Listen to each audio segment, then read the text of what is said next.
My fellow citizens, I want to talk to you about our economy. It is important that you understand the reasons for the policy measures I have taken to combat the serious economic challenges this nation had long faced. I'm not going to talk in difficult terms by dwelling on economic jargon and concepts. I will speak in plain, clear language so that you know where I stand. More importantly, so that you see and hopefully will share my vision regarding the journey to a better, more productive economy for our beloved country. For several years, I have consistently maintained the position that the fuel subsidy had to go. This once beneficial measure had outlived its usefulness. The subsidy cost us trillions of naira yearly, such as a vast sum of money would have been better spent on public transportation, health care, school, housing, and even national security. Instead, it was being funneled into the deep pocket and lavish bank account of a selected group of individuals. This group had amassed so much wealth and power that they became a serious threat to the fairness of our economy and the integrity of our democratic governance.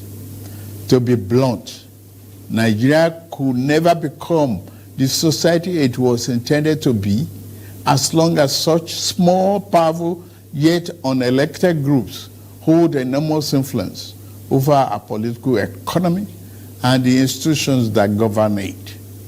The whims of the few should never hold dominant sway over the hopes and aspirations of the many. If we are to be a democracy, the people and not the power of money must be sovereign. The preceding administration saw this looming danger as well. Indeed, it made no provision in the 2023 appropriation for subsidy after June this year. Removal of this once helpful device that had transformed into a millstone around the country's neck had become inevitable. Also, the multiple exchange rate, the system that had been established became nothing but a highway of currency speculation. It diverted money that should have been used to create jobs, build factories, and businesses for millions of people.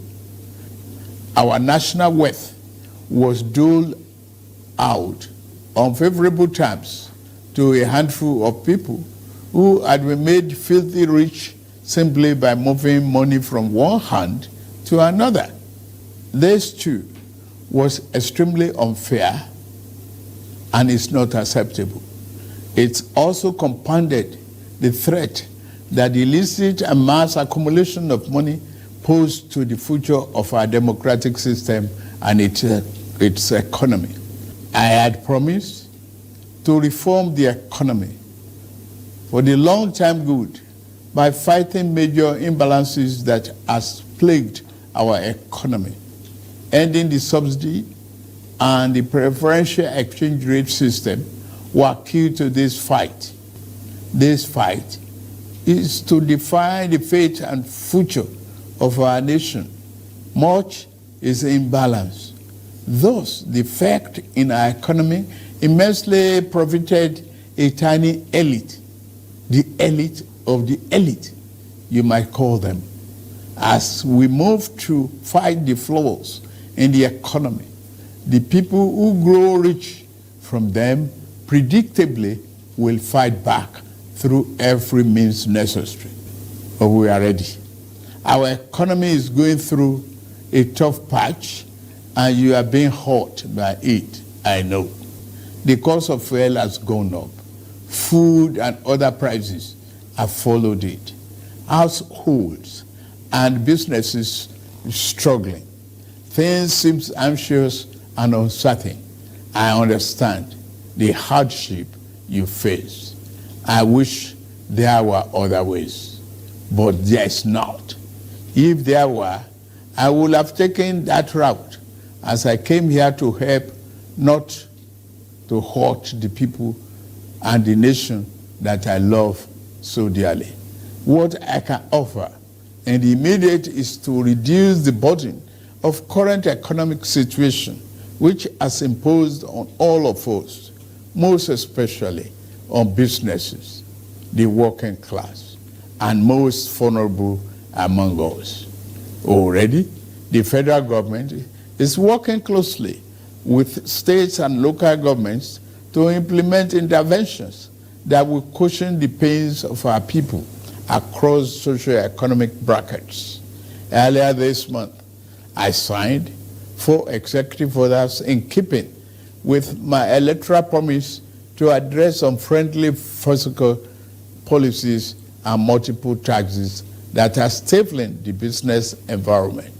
These executive orders on suspension and deferred commencement of some taxes will provide the necessary buffers and headroom to businesses in manufacturing sector to continue to thrive and expand. To strengthen the manufacturing sector, increase its capacity to expand and create good paying jobs, we are going to spend 75 billion between July 2023 and March 2024. Our objective is to fund minimum of 75 enterprises with great potential to kickstart a sustainable economic growth, accelerated structural transformation, and improved productivity. Each of these 75 manufacturing enterprises will be able to access 1 billion credit at a maximum of 9% per annum, with maximum of 60 months repayment for long-term loans and 12 months for working capital. Our administration recognizes the importance of micro, small, and medium-sized enterprises and the informal sector as the drivers of growth. We are going to energize this important sector with 125 billion.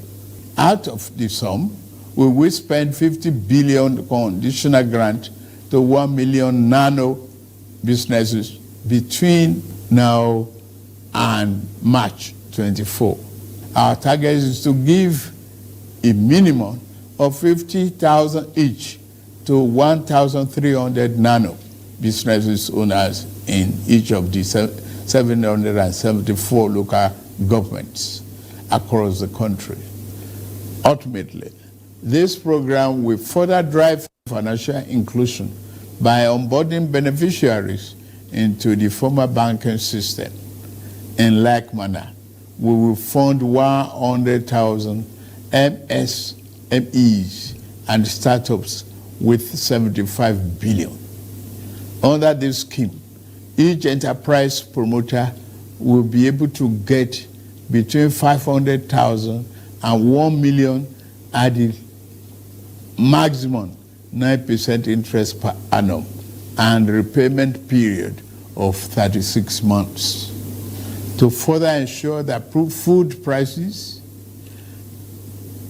and the items remain affordable, we have had a multi-stakeholder engagement with various farmers and associations and the operators within the agricultural value chain. In short and in immediate terms, we will ensure stable food are available and affordable. To this end, I have ordered release of 200,000 metric tons of grains from strategic reserves to households across the 36 states and FCT to moderate prices. We are also providing 225,000 metric tons of fertilizer, seeding, and other inputs to farmers who are committed to our food security agenda. Our plan to support cultivation of 500,000 hectares of farmland and all year-round farming practice remain on course. To be specific, 200 billion out of the 500 billion approved by the National Assembly will be disbursed as follows. Our administration will invest 50 billion each to cultivate 150,000 hectares of rice and maize.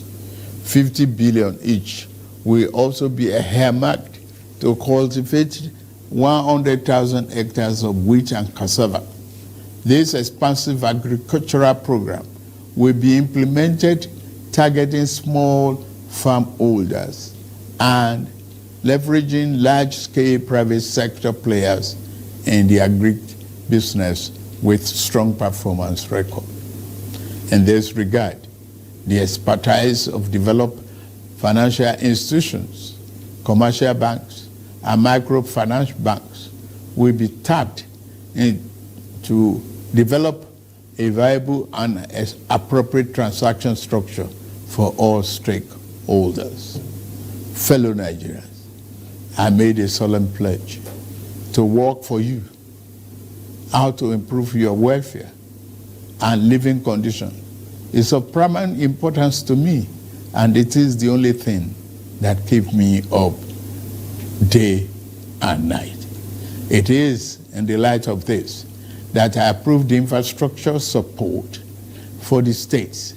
This new infrastructure fund will enable states to intervene, to invest and reinvest in critical areas and bring relief to many of the pain points, as well as revamp our decaying healthcare and educational infrastructure. The fund will also bring improvement to rural access roads to ease the evacuation of farm produce to markets. With the fund, our state will become more competitive and on a stronger financial footing to deliver economic prosperity to Nigerians. Part of our program is to roll out buses across state and local government for mass transit at a much more affordable rate. We have made provision to invest 100 billion between now and March 2024 to acquire minimum of 3,000 units of 20-seater CNG fuel buses.